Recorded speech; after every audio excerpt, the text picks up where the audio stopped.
Ici Antoine Joubert. Aujourd'hui, combien coûte le flamboyant GMC Hummer VUS 2024, 100% électrique évidemment. Le véhicule qui est avec nous, c'est une des premières unités arrivées sur le marché canadien, donc un modèle Edition One qui n'est plus disponible au moment où on se parle, on n'en produit plus, mais c'est quand même un modèle millésimé 2024 et sont offerts sur le marché désormais des versions 2X, 3X avec énormément d'options qu'on peut venir ajouter sur ces modèles-là. C'est un véhicule flamboyant, ostentatoire, une image de marque très forte qui vient renforcer un peu ce qu'on fait du côté de chez GMC, une division de General Motors qui a toujours proposé des véhicules clonés à partir de modèles Chevrolet. Alors, si vous pensez à un GMC Terrain, bien, c'est un clone, évidemment avec une carrosserie différente du Chevrolet Equinox. Même chose pour le Sierra qui est un Silverado, pour le Yukon qui est un Tahoe, etc., etc. Alors que le Hummer, il n'y a pas d'équivalent du côté de chez Chevrolet. Et espérons que chez GMC, on va travailler de plus en plus à proposer des modèles qui sont distincts de ce qu'on propose du côté de Chevrolet. Toujours est-il que le GMC Hummer débarque chez nous au Canada plus d'un an et demi après l'arrivée du premier GMC Hummer sur le marché américain. Il est arrivé en format camionnette en cours d'année 2022 aux États-Unis et c'est en fin d'année 2023 que les premières camionnettes sont arrivées chez nous au Canada. Naturellement que les versions VUS seront beaucoup plus populaires. Bon, évidemment, ce n'est pas tout le monde qui va s'intéresser à un produit de ce genre-là. C'est quand même assez niché comme produit. Et bien sûr, c'est un véhicule électrique, certes, mais qui n'a rien de très efficace sur le plan énergétique. On va y revenir un peu plus tard. En attendant, sur quoi se base le GMC Hummer? Bien, évidemment, sur cette nouvelle plateforme Ultium que GM a développée à grands frais, une plateforme qu'on va exploiter un peu partout à travers la grande famille des produits de General Motors au niveau des 4 divisions, donc Chevrolet, Buick, GMC et Cadillac. Bon, attendez-vous bien sûr à ce que le Cadillac Escalade IQ exploite plusieurs éléments qu'on va retrouver sur ce véhicule-ci, mais ce sont surtout les camionnettes Silverado et Sierra EV qui vont bénéficier de la technologie qu'on a en partie développée pour le GMC Hummer électrique, un véhicule qui se distingue par plusieurs éléments sur le plan technique, qui est capable de franchir les montagnes, qui a des capacités incroyables, mais dont le poids est gigantesque. Imaginez, on dépasse le seuil des 9400 livres avec un véhicule comme celui-là. Alors, c'est un véhicule de promenade, certes, mais de loin le plus lourd qu'on commercialise actuellement sur le marché canadien. Le poids de ce véhicule-là est tel que la seule batterie est plus lourde qu'une Mazda 3 ou une Honda Civic. Alors, c'est vous dire à quel point c'est un véhicule dont le poids est excessif. On a une batterie sur ce véhicule-ci dont la taille réelle est de 246 kWh, taille utilisable à 212,7 kWh. Et c'est une batterie dont la taille dépasse de 4 fois celle de la défunte Chevrolet Bolt qu'on commercialisait jusqu'en fin d'année 2023. Alors, c'est vous dire à quel point la taille de ce véhicule-là et le poids qui l'accompagne est gigantesque.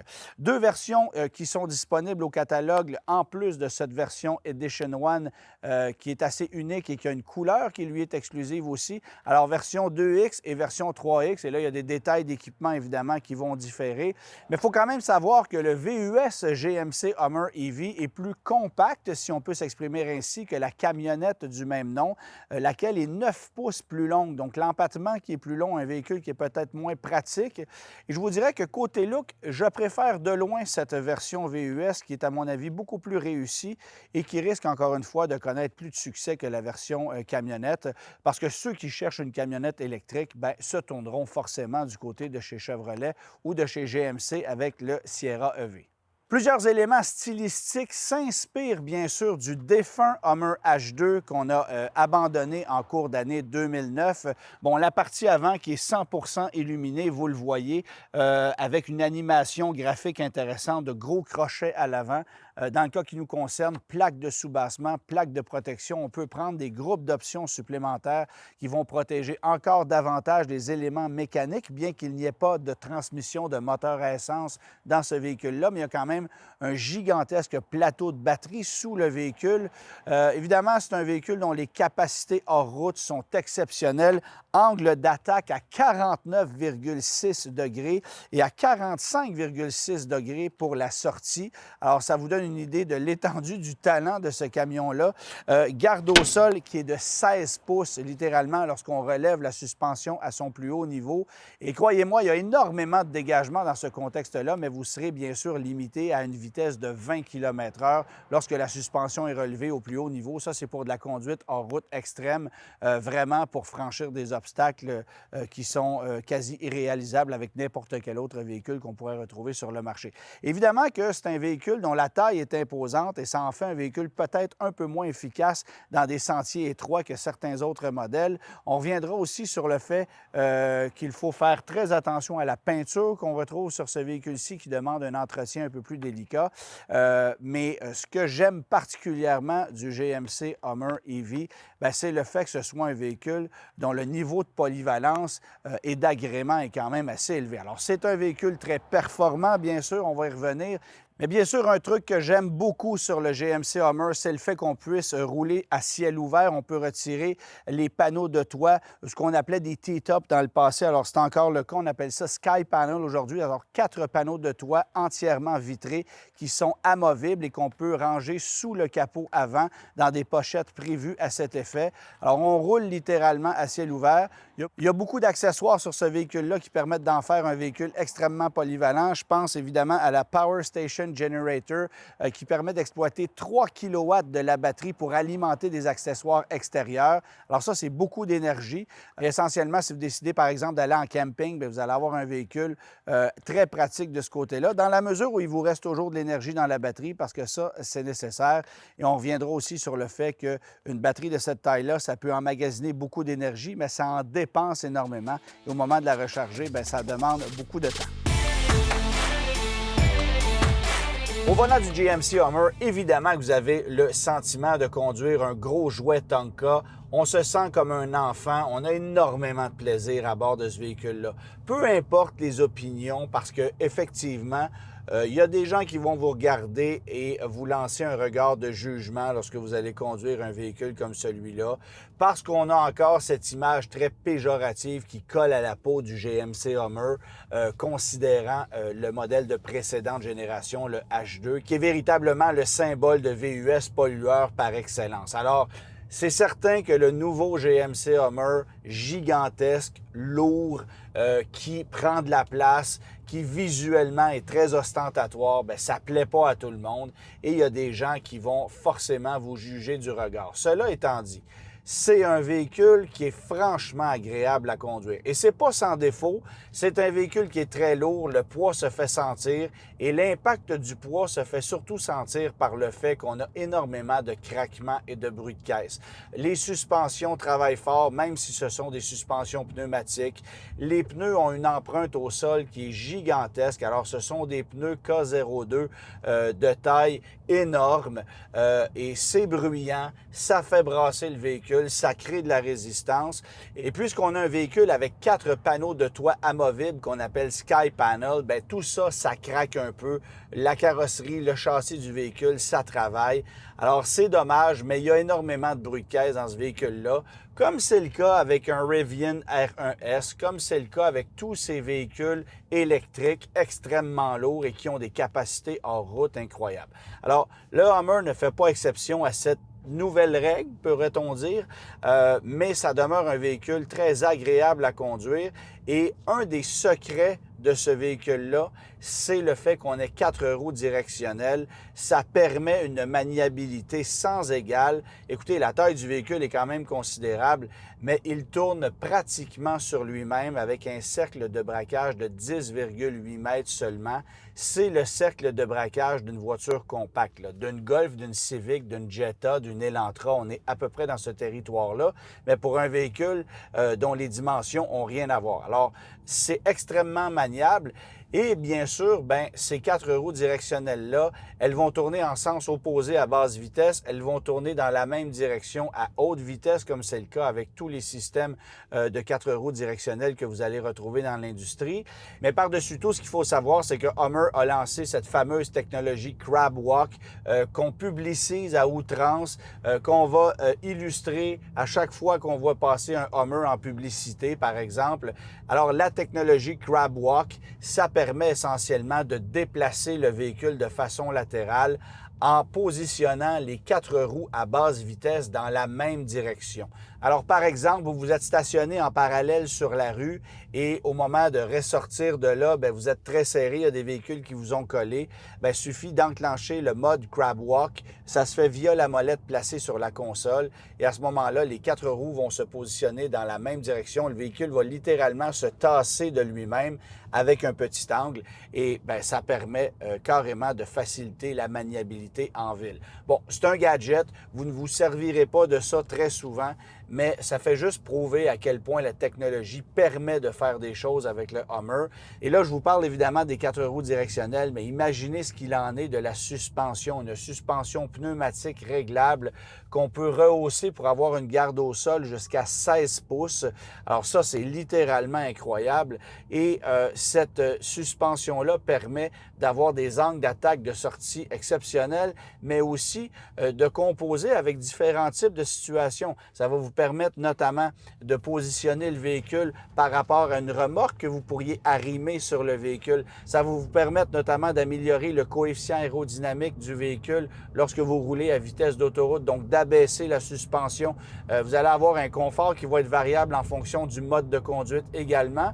Évidemment, bien, plus le véhicule est bassement positionné, plus vous allez avoir une meilleure tenue de route parce que forcément qu'un véhicule de ce poids-là, bien, au niveau roulis, c'est quand même assez prononcé, même si on a une suspension pneumatique. Alors, de pouvoir la baisser au maximum, bien, ça permet d'avoir un meilleur comportement routier. Les pneumatiques sont bruyants, c'est peut-être le point qui est un peu agaçant, mais ça fait partie de l'expérience de conduite d'un véhicule comme celui-là. De toute façon, n'importe quel genre de véhicule 4x4, si vous choisissez un Ford Bronco Raptor, un Jeep Wrangler Rubicon, ça sera très bruyant, mais ça se fait davantage entendre avec le Hummer EV parce que, bien sûr, c'est un véhicule tout électrique et qu'il n'y a pas de son mécanique rattaché à ce véhicule-là. Vous allez avoir des sonorités électroniques qui sont simulées à bord du véhicule. C'est subtil, vous pouvez les désactiver, mais tout de même, ce sont les pneus qui sont les éléments peut-être les plus bruyants de ce véhicule-là, avec quelques petits bruits éoliens et bien sûr avec les craquements dont je vous ai fait mention un peu plus tôt. Alors évidemment, pour l'amateur de conduite hors route, beaucoup d'options de disponibles, d'accessoires. On peut personnaliser le GMC Hummer comme bon nous semble. C'est franchement incroyable la liste d'accessoires qu'on peut obtenir ici. Un des éléments les plus populaires pour celui qui veut aller hors des sentiers battus avec un véhicule comme celui-là, ce sera le Extreme Off-Road Package. Alors là, notamment, vous allez avoir différentiel avant et arrière verrouillable de façon indépendante. Vous allez aussi avoir des plaques de protection complètes pour l'entièreté du sous-bassement du véhicule, ce qu'on n'a pas sur le véhicule de série. Il y en a de petites à l'avant, évidemment, pour protéger certains éléments. Mais bref, c'est un groupe d'options que vous pouvez ajouter et il y en a à perte de vue des options dans le catalogue. Vous pouvez faire grimper le prix du Hummer à un niveau carrément incroyable. Plusieurs modes de conduite sont offerts pour le GMC Hummer, évidemment, pour la route, pour la conduite hors route, pour des situations encore plus extrêmes où vous allez relever la suspension pour le gravier. Bref, vous pouvez tout paramétrer via la molette placée sur la console centrale encore une fois. On s'en sert également pour rehausser la suspension ou pour l'abaisser et ça se fait en un tour de main. Alors ça, c'est vraiment bien fait. Il y a des véhicules où l'utilisation des différents paramètres est complexe. C'est pas le cas avec le GMC Hummer. Par contre, lorsque vous allez aller dans l'écran central, bien, il y a une quantité interminable de fonctions. Alors, prendre le temps de tout étudier ça, il faut le faire parce que on va découvrir chaque fois de nouvelles astuces, de nouvelles caractéristiques sur le GMC Hummer qui en font un véhicule d'une polyvalence littéralement incroyable.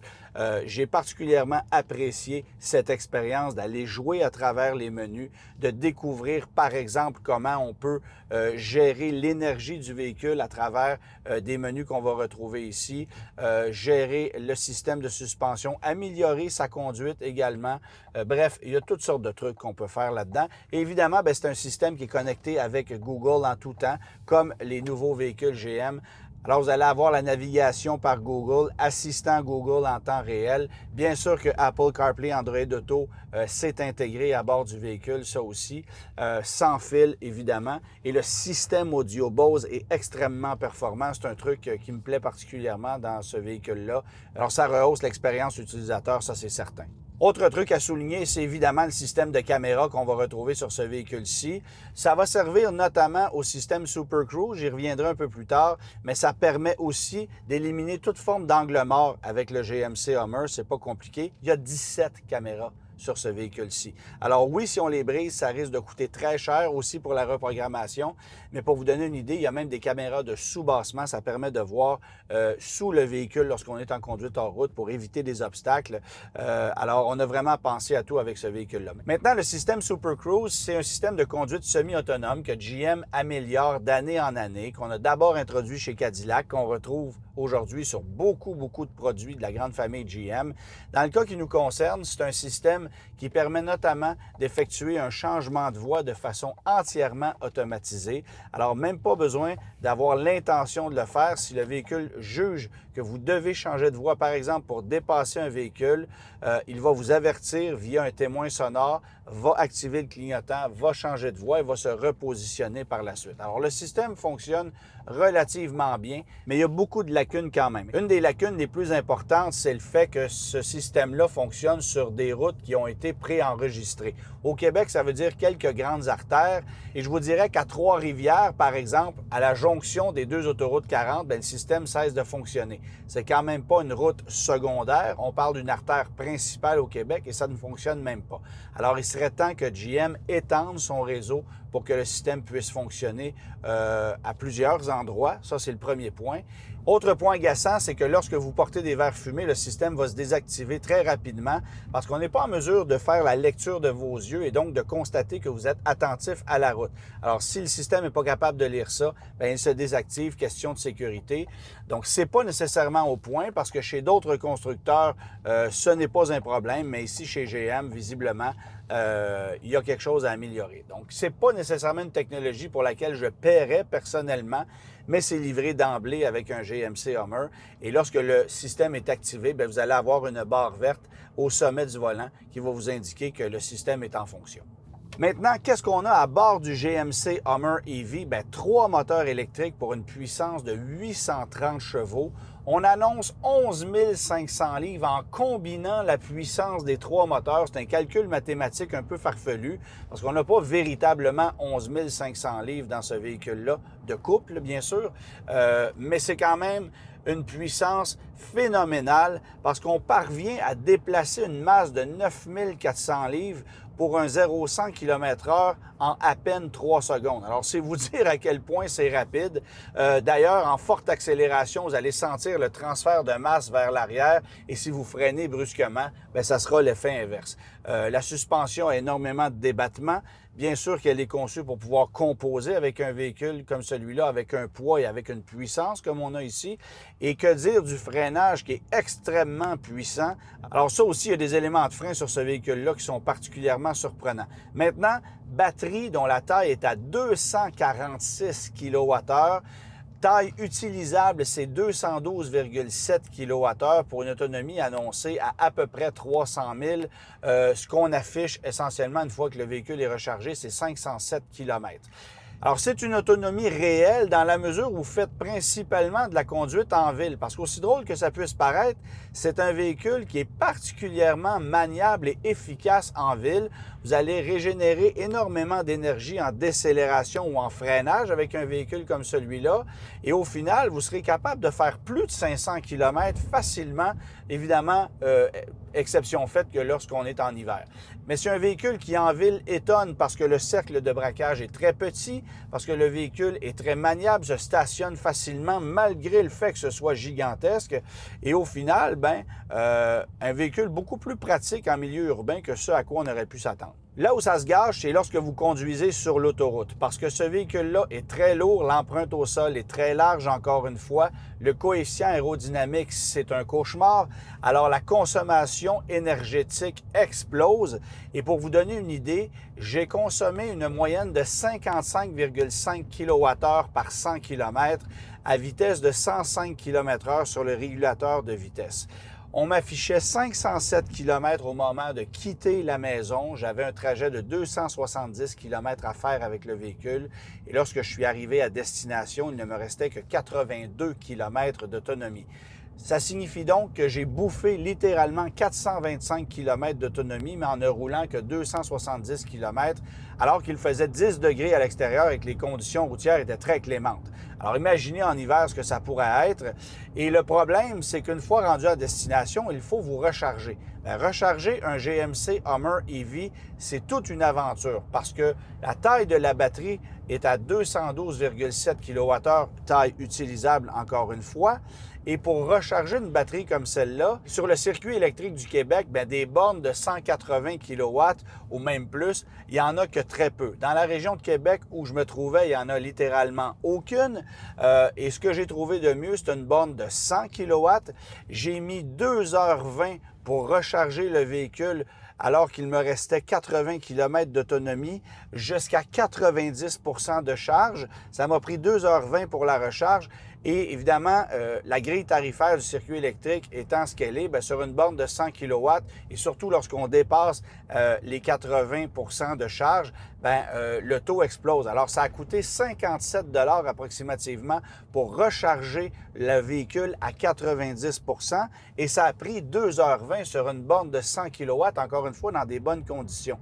Qu'en sera-t-il l'hiver dans un contexte où vous allez recharger le véhicule 2 ou 3 fois dans une même journée? Ça risque d'être un cauchemar. Alors, évidemment que ça prend un bon système de recharge à la maison et que l'idéal, c'est de pouvoir vous créer un trajet. Par exemple, en utilisant les bornes Tesla qui sont très performantes, le véhicule est désormais compatible et peut être donc rechargé avec les bornes Tesla à 250 kW de vitesse. Et le véhicule est capable de prendre 350 kW de vitesse de charge. Alors ça, c'est exceptionnel, mais comme le réseau n'est pas fait en ce sens-là pour le moment, bien, ça représente un problème plus qu'avec n'importe quel autre véhicule électrique sur le marché, parce qu'il n'y a aucun véhicule électrique qui consomme autant que le GMC Hummer EV, pas même un Rivian R1T, qui lui aussi a une batterie de taille considérable, jusqu'à 180 kW de batterie. Alors, si l'envie vous prend de passer à l'électrique en choisissant un GMC Hummer parce que, par exemple, vous possédez un Cadillac Escalade et que c'est un jouet qui vous semble attrayant, bien, pensez-y à 2 fois parce que vous allez devoir gérer la recharge. Et si vous êtes de ceux qui font énormément de route, c'est peut-être pas une option intéressante, surtout dans un contexte où vous n'avez pas un réseau de recharge efficace pour pouvoir vous alimenter rapidement. Je vous parlais tantôt de la force d'accélération du GMC Hummer EV. Il faut savoir qu'il y a un mode départ canon avec ce véhicule-là qu'on appelle What to Freedom, donc WTF. Évidemment que WTF, ça peut vouloir dire autre chose, vous l'aurez compris, mais c'est la fonction pour activer le mode départ canon et boucler le 0-100 km/h en 3 secondes. C'est un véritable spectacle que de voir ce véhicule-là accélérer parce qu'évidemment, toute la masse s'abaisse vers l'arrière. Le véhicule lève littéralement du nez pour accélérer en ligne droite et il suffit de relâcher l'accélérateur pour voir le véhicule se restabiliser. Alors, c'est un spectacle et c'est très, très fort en sensation parce qu'il n'y a pas besoin de vous dire que c'est pas un véhicule qui donne cette impression d'être extrêmement rapide. C'est pas le genre de sensation que vous allez retrouver dans un Jeep Wrangler. Un peu à la façon du Jeep Wrangler, comme je l'ai mentionné un peu plus tôt, bien, on peut rouler à ciel ouvert, là, littéralement, avec un GMC Hummer VUS. On retire les 4 panneaux de toit qu'on peut placer sous le capot avant. Alors, on a cette impression de rouler littéralement en décapotable. Et c'est accentué encore plus avec le fait qu'on puisse abaisser la lunette arrière, un peu à la façon du Toyota 4Runner. Alors ça permet d'avoir un gros flot de circulation d'air à bord du véhicule et d'avoir ce sentiment de rouler véritablement en décapotable. Bon, évidemment, ce qu'on a ici sur le Hummer, c'est une porte arrière à battant à ouverture latérale en raison de la présence de cette roue de secours qui est juchée sur la porte arrière. Et on ouvre le haillon arrière pour avoir accès à un coffre qui est très spacieux. 1017 litres de volume cargo jusqu'à 2317 litres de volume cargo lorsqu'on rabat les sièges arrière. Et on a un volume cargo supplémentaire de 320 litres au coffre avant. Bon, évidemment, ça peut être utilisé pour placer les 4 panneaux de toit dans les pochettes qui sont prévues à cet effet, comme je le mentionnais un peu plus tôt, mais il y a aussi cette possibilité de retirer les pochettes et d'utiliser le volume cargo pour des effets personnels. Alors, c'est un véhicule véritablement pratique au niveau volume cargo. Le contraire aurait été insultant, remarquez, puisque la taille du véhicule est considérable, mais sachez qu'on a travaillé très fort chez GMC pour qu'on puisse avoir un espace utilisable plus pratique que ce qu'on va retrouver chez d'autres véhicules électriques qui sont de taille quand même assez considérable. Alors, comme je le mentionnais, 320 litres de volume cargo sous le capot avant. C'est pas tout à fait autant qu'avec le Ford F-150 Lightning, mais c'est quand même un volume assez intéressant. Cela étant dit, la facture du véhicule, elle, est considérable. Vous aurez deviné que c'est un véhicule assez coûteux. C'est une vitrine technologique pour General Motors qui a d'abord développé cette technologie-là pour ensuite l'utiliser sur d'autres applications. Pensez évidemment au Cadillac Escalade IQ qui va arriver très prochainement, les camionnettes Silverado et Sierra EV. Essentiellement, tous les gros véhicules de la grande famille General Motors utiliseront une technologie qui a d'abord été développée pour le GMC Hummer, qui, je le rappelle, a vu le jour pour la première fois en 2022 sur le marché américain sous forme de camionnette. Il a fallu attendre 18 mois supplémentaires avant que ça débarque chez nous sur le marché canadien. Alors, échelle de prix pour le GMC Hummer VUS 2024, 134 224 à 147 224 $.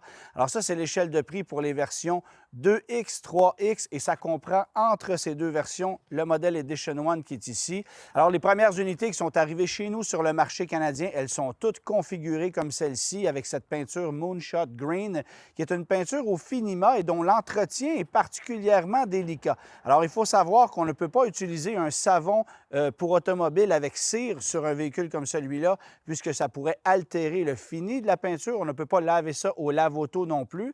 Et en ce qui me concerne, c'est un peu un problème, surtout dans un véhicule comme celui-là qui est conçu pour de la conduite hors route et qui va devoir être nettoyé peut-être un peu plus que la moyenne parce qu'on va aller jouer hors des sentiers battus. Alors, sachez qu'avant de choisir une peinture comme celle-ci, il faut savoir que ça demande un entretien particulier et un savon spécifique pour pouvoir la nettoyer, ce qui n'est pas nécessairement un avantage. Dans le cas qui nous concerne, c'est un modèle Edition One, comme je le mentionnais, 143 528 $. C'est le prix du véhicule qui est ici.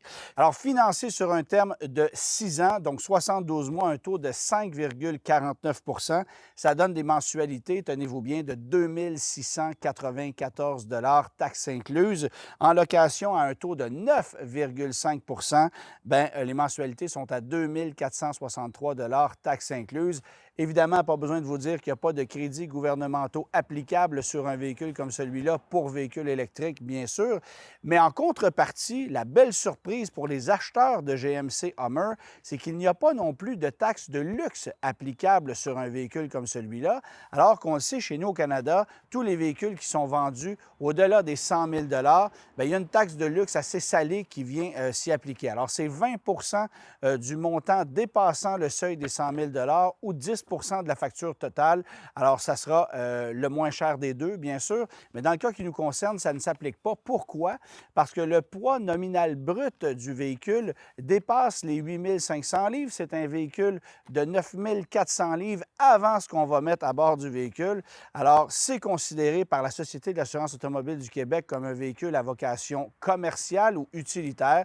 Et dans ce contexte-là, il n'y a pas de taxe de luxe qui s'applique. C'est la même chose pour les camions de la série HD chez GM, chez Ford, chez Ram. Ça, on le sait. Mais dans le cas d'un GMC Hummer, c'est assez particulier parce qu'on peut véritablement considérer ce véhicule-là comme un jouet de luxe.